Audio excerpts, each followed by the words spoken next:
Hey y'all, praises to the Lord. So before I begin with this message, I wanted to talk, let you all know something. Do you remember the video I made titled "So You Dislike Friendly People," right? And in that video, I showed my little purple canister.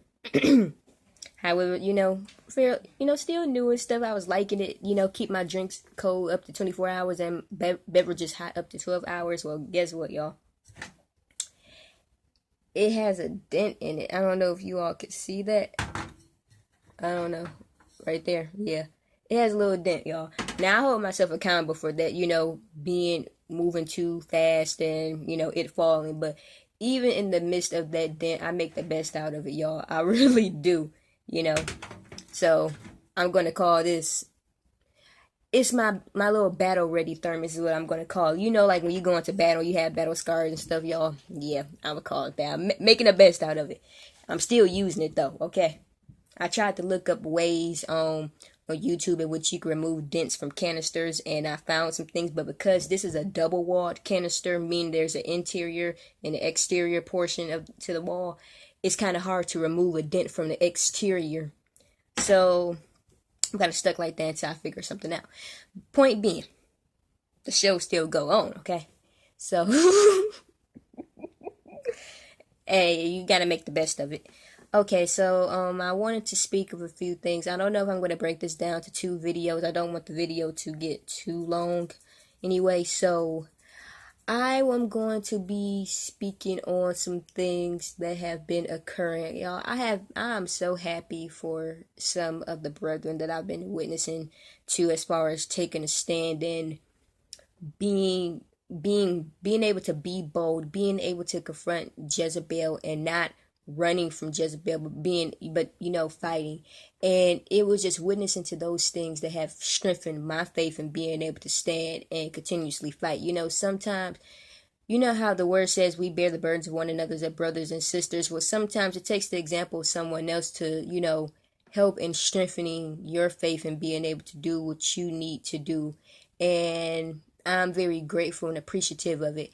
Now, I spoke of in that message, so you dislike friendly people, about how the Holy Spirit led me to a church for the time being. I was, pursuing being a church nurse and things.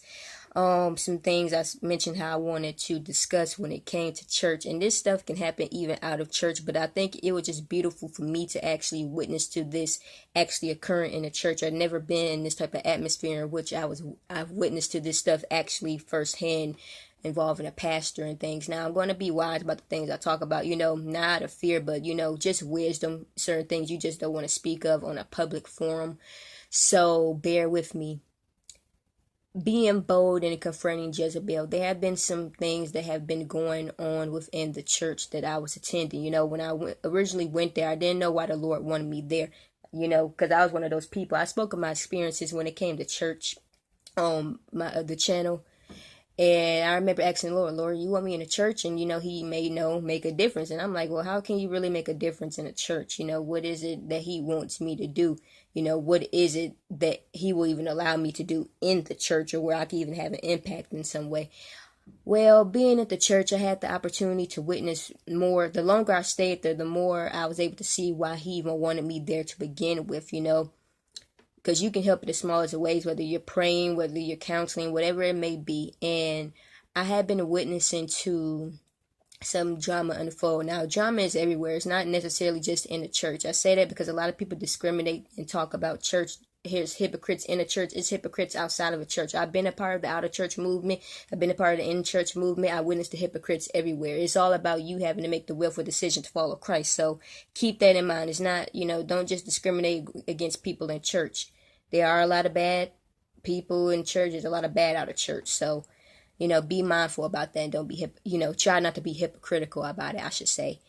When witnessing to those things, it's really the same stuff. When it comes to people, I don't know. I had that mindset where people are older than me. I place expectations on them to act in such a manner and be more mature, but it really has nothing to do with age, because although the people can change in age, the demons do not change. It's the same demons that operate within someone who could be in elementary, middle school, high school, college, at the workplace, on the job, in church, it's the same demons. And if you are not yielded to the Lord, those demons can still operate within you regardless of your age. So, you're going to witness to the same things that will occur anywhere to anyone who's not saved, with anyone who's not saved anyway. So I was witnessing, there's been a lot of drama that's been taking place for a while.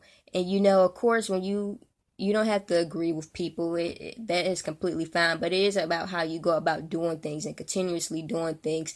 And you witnessing to things and you try to handle things in the way the Lord wants you to handle them, while still humbling yourself.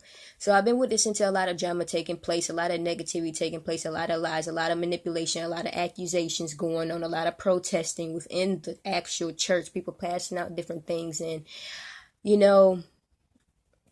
you pray as the Lord leads you to pray, but during a Sunday service, I witnessed, the pastor, it's like, I guess these people had just pushed him to his limit. He handled things in the way the Lord wanted him to handle it, or the right way, I should say, according to the biblical way of doing things. I guess he enough was enough. He put his foot down and he had to do what he had to do as far as dismissing some people who was bringing disruption to the church on church premises. If it's something you don't agree with, there's nothing wrong with wanting to protest, but actually bringing it into the church, you got to do what you got to do. You have to be able to put your house in order, and that's exactly what he did. Now, when you witness it to the entire situation, you'll be able to get more of an understanding of why I'm saying the things that I'm saying. So I'm just telling you bits and pieces, guys. When it comes to confronting Jezebel, you always have those group of people who do not agree with you. You have people who may try to attack you. You have people who consistently will persecute you and try to pursue you all day long. And even in the midst of that, you still have to keep your godly character in dealing with them, even when you may not want to be kept, y'all, because it could be provoking.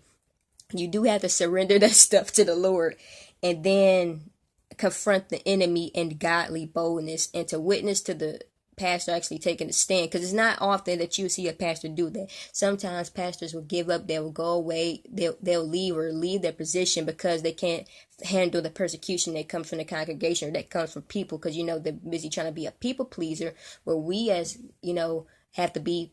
We can't be pleased as men. We have to be pleased as God. But to actually witness to a pastor walking in his godly boldness in that way and being able to keep order and remove the negativity that's going on, it was just beautiful because, even when sometimes we're in situations in which there's going to be negativity around, but we as the light, we don't necessarily have to tolerate darkness. And if we tolerate it, the darkness is still going to be around. But it's when we put our foot down and do something about it, that's when the enemy sees that you're not playing. You're able to shut him up. And when you're walking in that godly boldness and that godly authority, he can't do anything about it. Romans 8 verses 29 and verse 31,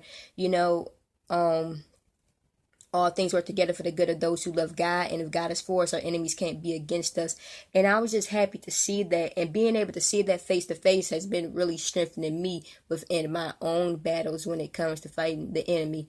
Speaking with a sister or her basically telling me about the testimony, which is even more faith strengthening, y'all.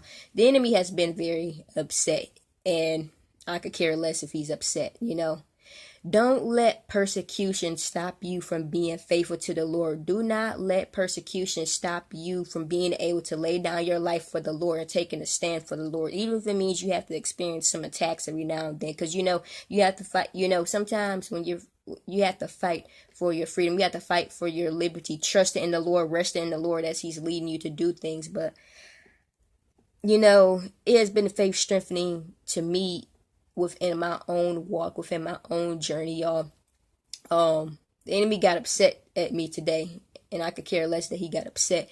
But I forgot if this took place. I had a dream. I'm not gonna go off to all the details of the dream, but I remember in the dream it was the enemy, and I don't even know how it started, but I know I was ready to fight him, and it was a number of them, demons I saw, or a demon that could have been disguised as Satan, or it could have been Satan himself. I can't really recall that fully, whether it was actually him or demons. But I remember making known to them, instead of attempting to try to jump me, just fight me one-on-one. I told them how I would take you down one by one. I was in the I was ready to fight, y'all. I was ready to battle. And it explained why I kept waking up in the middle of the night and I was getting attacked. I had forgotten that I had that. Okay, I'm kind of rushing. I went to sleep really relatively early. I had that dream that I just made known to you all. I went back to sleep around 3. I woke up at 4 because the enemy tried to attack. I went back to sleep again around 4:30 or 5, and woke up a little later on and had another attack by the enemy, right? And I had forgotten, I'm like, what? Where are all these attacks coming from? And it dawned on me, oh yeah, I forgot I had that dream. Told him I fight them one by one. Don't be afraid to stand up against the enemy because he can only do what God allow him to do. Do not allow that to stop you from being bold and walking in that godly character that God has called you to walk in, but especially walking in boldness. The enemy, he's not going to stop attacking, but you can't stop fighting, and you shouldn't run from it.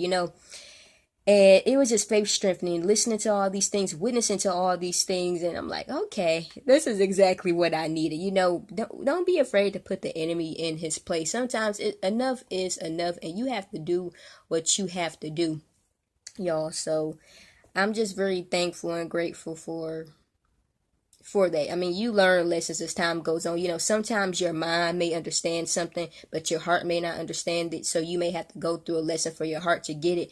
Our heart, our minds, our spirits, and our souls have to be on one accord with God's will. And when one of them is off, God has to put you through things for you to fully understand it in all areas, so you can be in alignment with God, with concerning His will for your life, and being able to effectively apply everything that he's doing, that he's teaching you and stuff. So it's just beautiful, y'all. Don't be afraid of persecution when it comes from the enemy, whether you are physically experiencing persecution or you could spiritually be experiencing persecution. You stand and you fight, and you know that the Lord is with you because He will never leave or forsake you. He has your back, y'all.